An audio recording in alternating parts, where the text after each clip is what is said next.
Tuesdays in Crimsbury were usually quiet affairs, but this evening felt different.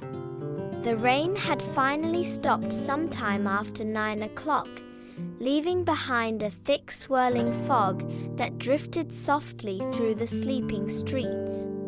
The last train had long since departed, and most sensible people were already at home. And yet, figures were making their way through the fog and moonlight toward the Fog and Finch tea room. They came quietly, one by one, as though answering a summons. This was, after all, an emergency. Perhaps I should start at the beginning. Earlier that morning, Mildred Peepwhistle and I were making our way across Crimsbury to visit her friend Eliza Greenleaf and her new baby, Amelia. Mildred had packed a basket with fresh bread and soup. Mildred works at the Fog and Finch tea room and possesses one of the kindest hearts in Crimsbury. My name is Iris. I'm the resident cat at the Fog and Finch tea room, and I enjoy my supervisory position there. Also, I enjoy being carried through town like minor royalty, which, frankly, seems only sensible. Eliza's cottage was small, warm, and spotlessly tidy. But it was the sort of tidiness that often means someone is trying very hard. There were tiny shirts drying beside the fireplace, little socks mended with care, and folded blankets worn soft by use and washing and love.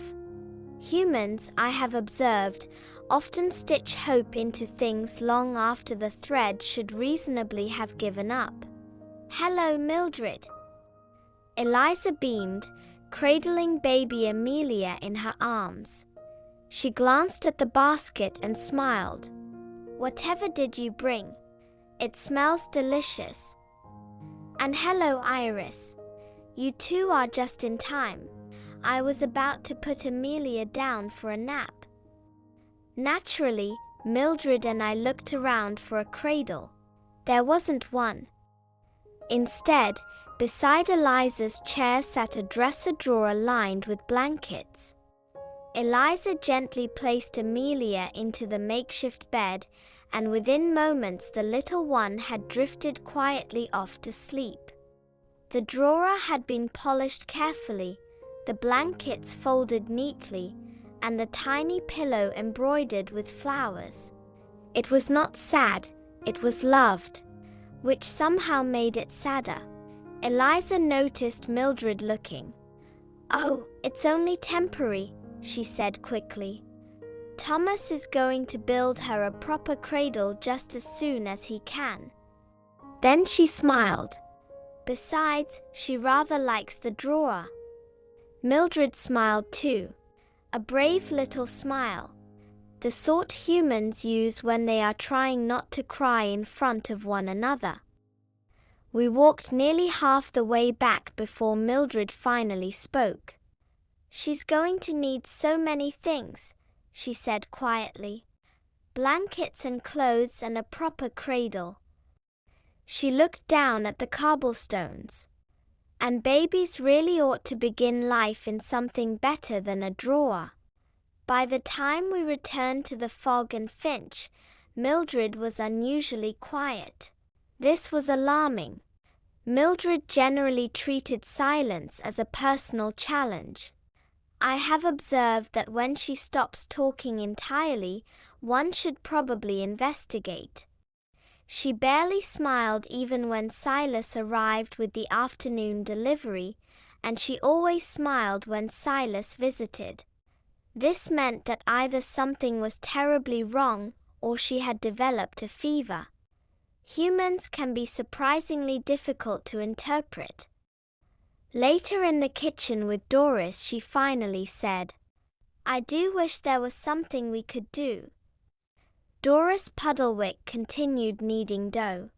"I see," she said. "Now, this may not sound particularly remarkable, but I had lived with Doris Puddlewick long enough to know that when she said, 'I see,' It generally meant that events had already been set in motion. By sunset, notes had begun quietly appearing throughout Crimsbury.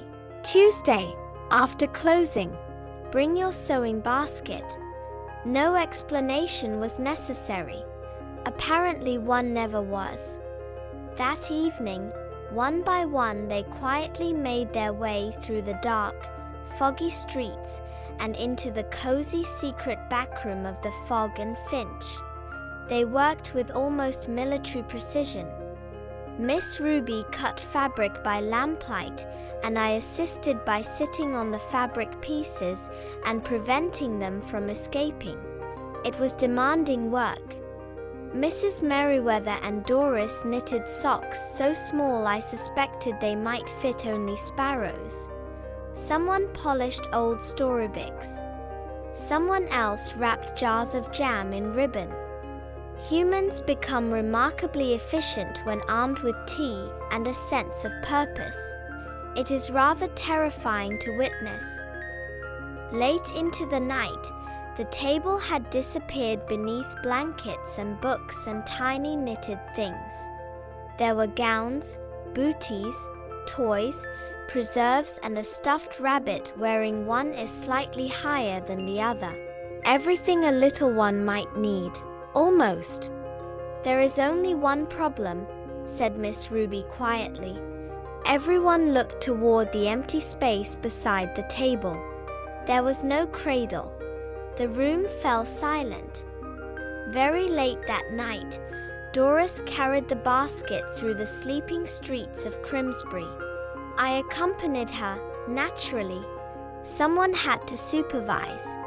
The town was quiet and the fog drifted softly between the lanterns. Doris set the basket gently beside the Greenleaf's front door. Then she hesitated.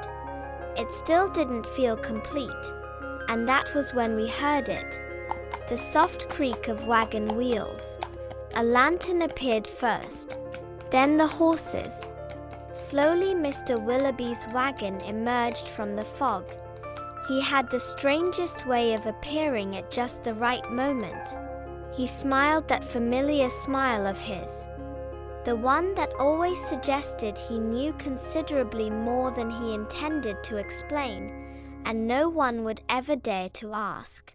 Without a word, he lifted down a cradle. Cherry wood polished smooth and warm beneath the lantern light. Simple, beautiful, perfect. Doris immediately knelt beside it. She moved the blankets, placed the rabbit just so, then carefully settled the basket beside the lovely cradle. There now, she whispered. That's better. She stood and turned toward Mr. Willoughby, perhaps to thank him, perhaps to ask where on earth he had found such a thing. But the street behind her was empty. No wagon. No horses, no lantern, only moonlight, fog. Personally, I have long suspected that Mr. Willoughby and ordinary explanations maintain only a passing acquaintance. The next morning Eliza opened the door. For a moment she simply stood there. The baby reached toward the rabbit. Thomas ran his hand slowly along the polished wood of the cradle. Then very quietly he said, "Look at that." After a moment he added, "Someone thought our little girl was worth building a cradle for." I do not believe either of them noticed they were crying. Humans rarely do. Officially, the Fog and Finch Society was a sewing circle. Unofficially, well, some things are best discussed after closing, particularly on Tuesdays. If you'd like to join us again, the lanterns will be lit and the kettle warm. Good night, my friend.